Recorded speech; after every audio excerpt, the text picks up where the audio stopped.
If I go back to the very beginning, the very definition of what NLP is, it's the study of the structure of subjective experience.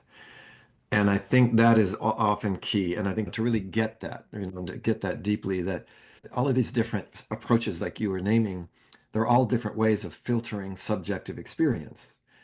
But subjective experience is subjective to that person. So for me, what's interesting is not so much the content, it's the looking at the deeper structure. So for example, let's say I'm working with somebody and they go into a past life.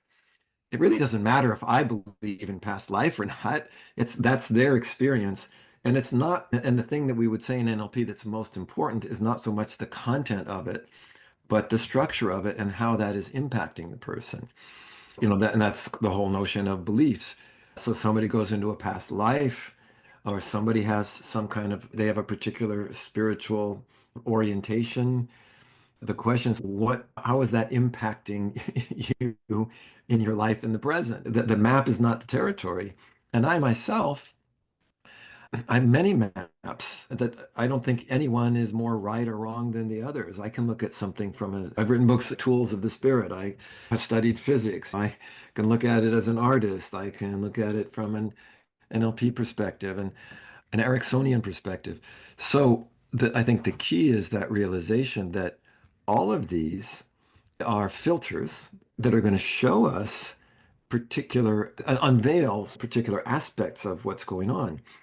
My wife Deborah and I have been discussing, we have this kind of little pet project of trying to define what is the deep structure of transformational change, right? Because she works with five rhythms in dance, and she works with mindfulness, and she works with kinds of meditation, and she knows NLP, but we know these other different processes. There's people like Joe Dispenza, all kinds of processes. And it goes back to, I remember the thing that really attracted me about NLP from the very first book that Bandler and Grinder wrote, The Structure of Magic. They made this interesting point. They said, look, all methods work for some people, right? Shamanic methods work for some people. These other kind of psychoanalysis works for some people. So they said, rather than argue about the method, why don't we look at what happens inside the person when it works? And that was always my initial definition of NLP. It was, and NLP is whatever works. So if it works, that's NLP. Then the only question is, what is the structure of that?